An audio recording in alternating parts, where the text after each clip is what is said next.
पंडित मदन मोहन मालवीय का जन्म 25 दिसंबर 1861 को इलाहाबाद में हुआ। मदन मोहन अत्यंत मेधावी छात्र थे, अतः इन्हें शिक्षकों का भरपूर स्नेह मिला। उनके विद्यालय के शिक्षक देवकी नंदन जी की मालवीय के व्यक्तित्व को निखारने में प्रमुख भूमिका रही। इन्हीं की प्रेरणा से वे एक कुशल वक्ता बने। मालवीय जी के घर की आर्थिक दशा अच्छी नहीं थी। इनके पिता बड़ी कठिनाई से इन्हें स्नातक तक शिक्षा दिला पाए। घर की दशा को देखते हुए मालवीय जी ने सरकारी हाई स्कूल में शिक्षक के पद पर कार्य करना आरंभ कर दिया। अपनी अद्भुत वक्तृता एवं शिक्षण शैली के कारण वे अच्छे एवं लोकप्रिय शिक्षक के रूप में विख्यात हो गए। मालवीय जी ने भारतीय समाज की गरीबी को समीप से देखा था। आरंभ से ही उनके मन में समाज सेवा की भावना भर गई थी। वे लोगों की सहायता विभिन्न प्रकार से करते थे।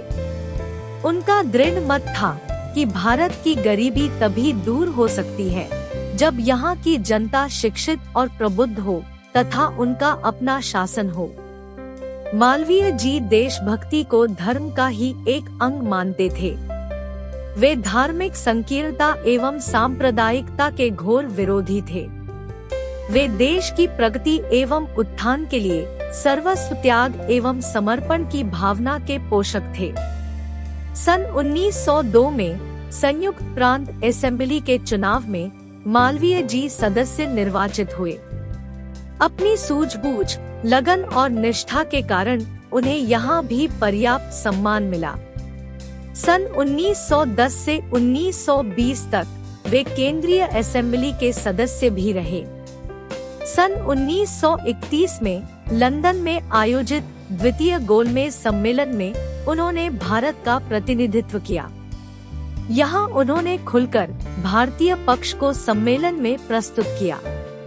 उन्होंने सम्मेलन में सांप्रदायिकता का विरोध किया और सामाजिक सद्भाव तथा समरसता पर जोर दिया। मालवीय जी देश से निरक्षरता को दूर करने और शिक्षा के व्यापक प्रसार को देश की उन्नति के लिए आधारशिला मानते थे। अतः उन्होंने शिक्षा पर विशेष बल दिया। वे स्त्री शिक्षा के प्रबल समर्थक थे। शिक्षा संबंधी अपनी धारणा को साकार करने के लिए उन्होंने एक महान विश्वविद्यालय की स्थापना की योजना बनाई।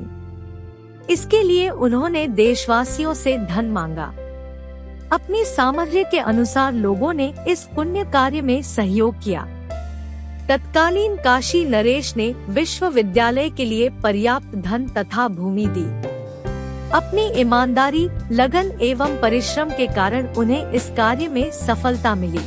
सन 1916 में उनके द्वारा काशी हिंदू विश्वविद्यालय की स्थापना की गई। यह विश्वविद्यालय आज भी भारत के विश्वविद्यालयों में प्रमुख है। जितने विषयों के अध्ययन की यहाँ व्यवस्था है, उतनी एक साथ शायद ही कहीं हो। वे राष्ट्रभाषा हिंदी के प्रबल समर्थक थे। उनका मानना था कि बिना हिंदी ज्ञान के देश की उन्नति संभव नहीं है।